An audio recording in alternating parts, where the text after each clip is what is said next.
Hi there, I'm Nancy Nash with Starfish Strength. I love working out with all sorts of different equipment. Today, I want to show you how to get a kick butt workout with just an aerobic step and some risers.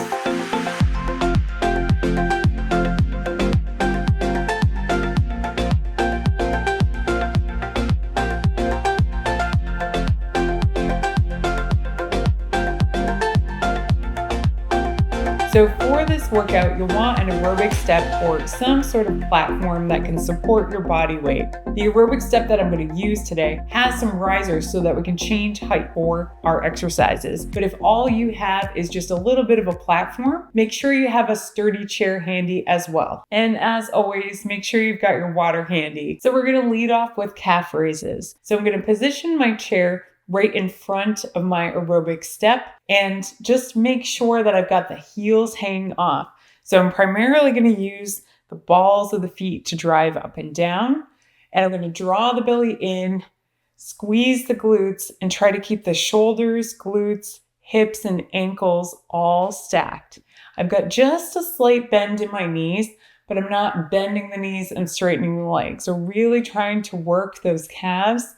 And then we're trying to train that whole body power to push ourselves as if we could jump off this step. So when you're first learning to do this exercise, I'm going to recommend supporting yourself either in the front or at the side with a rail or your chair, just so that you can get a sense of that equilibrium left to right. Because most of us have a dominant leg. We're really trying to create that symmetrical power. So by keeping my ankles, knees, hips, and shoulders stacked the whole time, I'm really setting my muscles up to maximally be able to work for me here. And I'm going to make sure that my knees don't start to cave in towards one another so that I'm really protecting those joints. We're working the muscles and not abusing the knees. So let yourself try a couple more, focusing on letting the heels drop down evenly and then really developing that power, pushing up as high as you can on the balls of the feet. Excellent job. So next we're going to do an elevated side to side lunge. So I'm going to start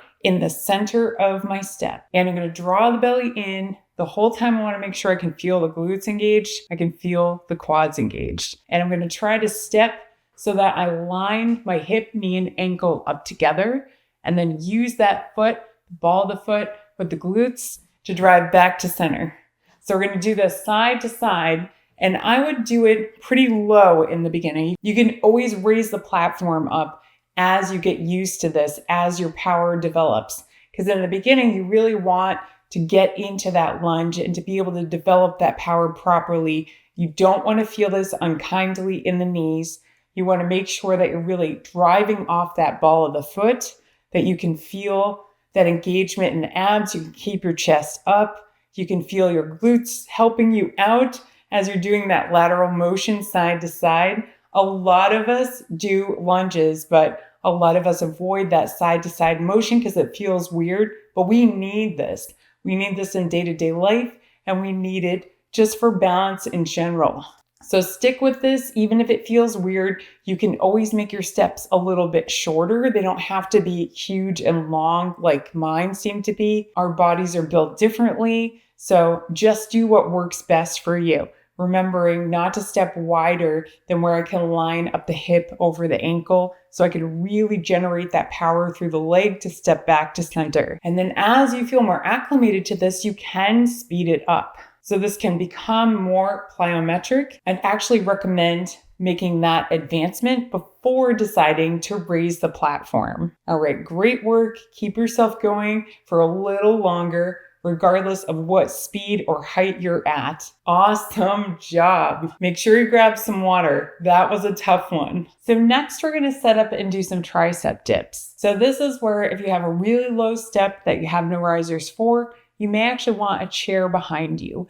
I like using a step or a bench though, just because my shoulders are so wide, and I'm going to try to keep the wrists elbows, and shoulders aligned the entire time. So I'm going to start by sitting up nice and tall, drawing my belly in, pulling my shoulders back so they're right over my hips. And then I'm going to slightly walk my butt off the step and descend, making sure that I bend the elbows so that I still have the shoulders, elbows, and wrist in line with one another. I don't have the elbows bowing out to the sides because they're not going to feel good later. As you come up, make sure that you push the shoulder blades all the way down. And then as you descend, they're going to come closer to your ears. You just want to make sure that your shoulders go through that whole range of motion so that you feel great later on and you're really training the muscles properly. If I can, I'm going to get to a 90-degree bend in the elbows, but if I can't right now, that's okay. So this is easier if I keep the knees bent and it's harder if I keep the legs straight. So just kind of keeping that in mind, take the modification that you need. And then the more leg power I use, the less of my body weight I'm moving, but the greater range of motion I'll be able to get into, the lower I'll be able to dip. So it's really about finding that balance. If you don't feel ready to move your whole body weight this way, that's okay. Let yourself descend slowly and then push back up with the legs. Allow yourself to keep the knees bent at first, and then as you feel you're ready, let yourself try some with straight legs. And if you can only do a couple, that's okay. Building this kind of whole body strength does not happen overnight, but if you're diligent with this and keep challenging yourself just a little bit each time, you will eventually get there, I promise. So give yourself 1 or 2 more good reps with really great range of motion. Nice work. So next, we're going to do some donkey kicks. So I'm going to come into an all fours position with my wrists right underneath my shoulders and my ankles right underneath my hips. I'm going to bend the knees just a little bit if I need to so that the hips can sit right over the ankles, and then draw the belly in as I lift one knee towards the chest, stomp out, draw the knee back in, set it down, and go to the other side. You don't immediately just want to lift your leg as high as you can here because we really want to functionally work the glutes. And so in order to do that, you need to start by drawing the belly in. And then I also need to make sure that I'm stomping with my heel and not pointing with my toe. You might feel like you can do those things, but you're not lifting the leg very high, and that's okay. But as your glutes and hamstrings become conditioned, you will find that you can extend that leg all the way behind your hip. And as I'm returning the feet down to the floor, I'm trying my best to position them again right underneath the hips so that we're strengthening everything in good functional alignment for all the other activities we want to do. Now, if you really want to step this up a notch, you can bring yourself into kind of a squat, pushing your weight back into your heels, and then really drawing the belly in, squeezing the glutes and pushing through the balls of the feet so that you launch both heels up at the same time for a double leg kick. These are really intense. So if you want to do just a few this way and then come back into those single leg donkey kicks, you'll probably feel the burn in your booty even more when you come back to the single leg version. So just do what you're up for today. Let yourself try it out. It's a lot to hold your whole body weight. So just be patient with yourself because over time you will notice that these muscles get a lot stronger.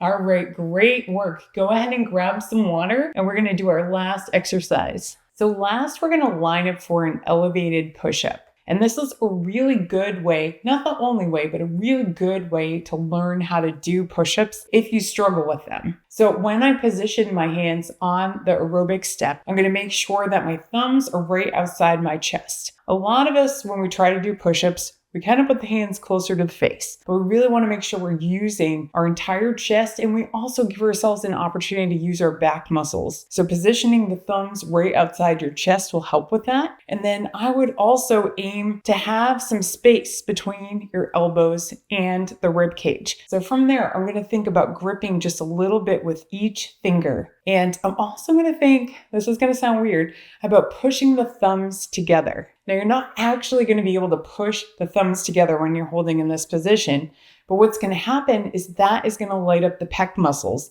Anytime you're carrying something in front of you like a box, you're using your pec muscles. So by thinking about pushing the thumbs together, we're going to activate them. And we're also going to help us turn on the triceps when we do that little spiral in. So we've got a lot to think about. We've got the hands in position. I'm going to draw my belly in and squeeze my glutes, and then allow myself to descend until the elbows come to my rib cage. So if you can, find a spot on the floor that's just a few inches in front of you to focus on, and that will help you keep the neck from craning, keep the shoulders from hunching. So I'm going to try to make this controlled in both directions, keep my joints moving at the same time. So I've got my shoulders, my hips, my knees, and my ankles, kind of that whole straight line with my body. So it's like I'm lifting and lowering a plank. So you're really holding in plank during this entire exercise. There are all sorts of variations of push-ups, but this is how I teach them so that you will train your shoulders, your chest, and your back all at once. So if you're finding this is really impossible, then you probably want to start on a more elevated surface so that you're taking some pressure off of your upper body. The other thing you could do, come on to your knees and try a couple in that position. But finding that balance of, this feels a little challenging for my upper body. I can do 5, maybe 6, and then I need to take a break. That's a perfect level for challenging your body to adapt